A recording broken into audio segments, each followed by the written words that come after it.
BJP के सरकारों से पूछना चाहते हैं कि आप देश को डेटा दे दीजिए कि किसने धर्म बदल के वक्फ को दिया है प्रॉपर्टी।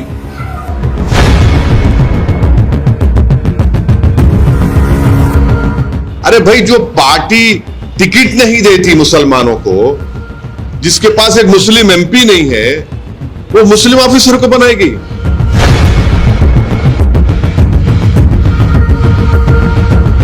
जो कानून मोदी सरकार ने बनाया है, मोदी गवर्नमेंट ने बनाया है, एनडीए ने बनाया है, इससे वक्फ प्रॉपर्टीज का तहफ्फुज नहीं होगा, प्रोटेक्शन नहीं होगा और एंक्रोचर्स को रिवॉर्ड किया जाएगा।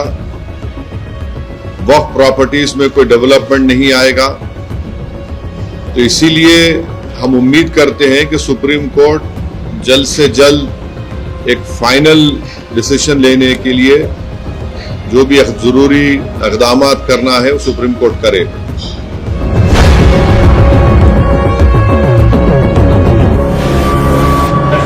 कांग्रेस आपने कई ऑब्जेक्शन उठाए थे आप लोगों की तरफ से, कहीं ना कहीं कुछ मोटा मोटी इसको एड्रेस किया गया, क्या आप मुतमईन हैं? देखिए, मेरा मानना यह है कि ये तो एक इंटरिम ऑर्डर आया है और हम तो ये चाहेंगे कि सुप्रीम कोर्ट जल्द से जल्द इसका एक फाइनल डिसीजन दे दे पूरा एक्ट के ऊपर और उसकी हियरिंग शुरू हो।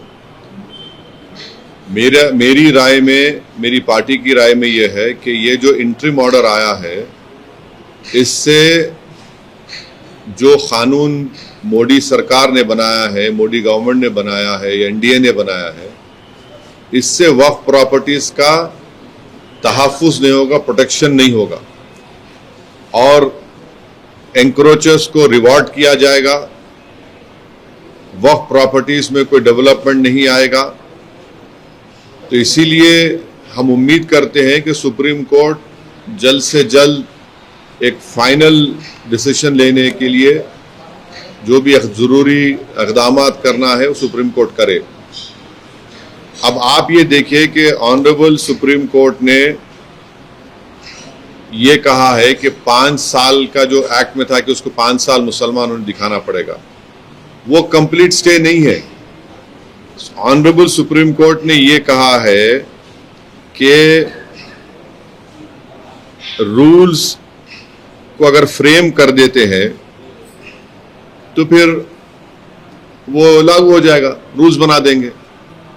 हमारा शुरू से बोलना यह है कि किसी भी धर्म में कोई भी शख्स अपने धर्म को या किसी और के धर्म को जब देता है तो यह कानून नहीं है। अब मिसाल के तौर पर अगर कोई मुसलमान हुआ है और वो किसी और धर्म को देना चाह रहा है तो उस पर कानून नहीं है। और भारत के संविधान में आर्टिकल 300 के तहत मेरी प्रॉपर्टी में किसी को दे सकता हूं। तो सिर्फ यही धर्म के मानने वालों के लिए इस तरह का प्रोविजन बनाना, और हम बीजेपी के सरकारों से पूछना चाहते हैं कि आप देश को डेटा दे दीजिए कि किसने धर्म बदल के वक्फ को दिया है प्रॉपर्टी। बताएं ना भाई, आप तो सरकार में हैं, किसने अपना धर्म बदलकर वक्फ को प्रॉपर्टी दिया है। दूसरी बात यह है कि सुप्रीम कोर्ट ने कलेक्टर के ऊपर जो इंक्वायरी का था प्रोविजन, उसके ऊपर उन्होंने रोक लगाई है। अब ये देखना पड़ेगा, मगर वही कलेक्टर अब सर्वे करेगा। सर्वे का पावर तो कलेक्टर के पास है। आज की तारीख में वक्फ प्रॉपर्टीज का सर्वे यानी एक्ट बनने से पहले सर्वे कमिश्नर करता था, जो हायरार्की में कलेक्टर से सीनियर है, जो इंडिपेंडेंट है, मगर सर्वे तो कलेक्टर करेगा। सुप्रीम कोर्ट ने तो कह दिया कि जहां पे गवर्नमेंट प्रॉपर्टी है वहां पर आप नहीं कर सकेंगे। ठीक है। अब तीसरा उसमें यह है कि सुप्रीम कोर्ट ने एएसआई के ऊपर सेक्शन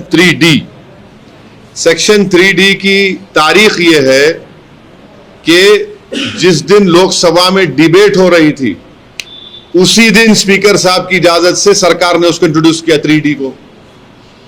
और मेरी आप डाइसेंट रिपोर्ट देखिए, मेरी डाइसेंट रिपोर्ट में फर्स्ट पेजेस में मैंने उसका पोस्ट किया था, वो उसमें आया भी नहीं, जेडब्ल्यूसी में, लोकसभा में आपने पेश कर दिया। मैं पूरे लोकसभा राज्यसभा का वाहिद मेंबर था जिसने इसको अपोज किया था। आज सुप्रीम कोर्ट ने उसके ऊपर स्टे नहीं दिया। तो हम ये जानना चाह रहे, हमदुल्ला सईद जो लक्षद्वीप के मुस्लिम ट्राइबल एमपी हैं, अगर वो प्रॉपर्टी देना चाह रहे वक्फ को तो नहीं दे पाएंगे क्या? ये हमारा क्वेश्चन है। फिर एएसआई के ऊपर आप देखिए सेक्शन 3D जो है, एएसआई के ऊपर गवर्नमेंट ने ये कह दिया कि आप एएसआई की जो प्रोटेक्टेड मॉन्यूमेंट होगा वक्फ वो प्रॉपर्टी नहीं रहेगी। तो मैं तो लूज कर दिया ना अपनी प्रॉपर्टी को। भाई ये प्रोटेक्टेड मॉन्यूमेंट है, मस्जिद है, मगर ओनर वक्फ है। आप बोल दिए नहीं, अब सरकार ने कह दिया उसको 3D को कि नहीं, कैनॉट बी डिक्लेयर्ड एज वक्फ। रिलीजियस प्रैक्टिस चलते रहेगी मगर वक्फ मालिक नहीं रहेगा, उसका एएसआई मालिक हो जाएगा। तो कैसे होगा भाई? एएसआई तो आया कब? जो प्रोटेक्टेड मॉन्यूमेंट है वो 400 साल पुराने हैं। एएसआई का एस्मार कानून तो 58 का है, उससे पहले अंग्रेज है, उसका क्या होगा फिर? ये एक है। फिर जो सुप्रीम कोर्ट ने वक्फ इवैक्यू प्रॉपर्टीज के बारे में स्टे नहीं दिया। आप पूरे वेस्टर्न उत्तर प्रदेश में चले जाइए, पंजाब में, हरियाणा में, अब उसका मालिक वक्फ नहीं रहेगा, उसका मालिक तो गवर्नमेंट हो जाए, कलेक्टर हो जाएगी। ये एक है। फिर सीओ को सुप्रीम कोर्ट ने कहा कि एज फार एज पॉसिबल मुसलमान सीओ को बनाइए। गवर्नमेंट क्या करेगी कि कोई कैपेबल मुसलमान हमको मिला ही नहीं।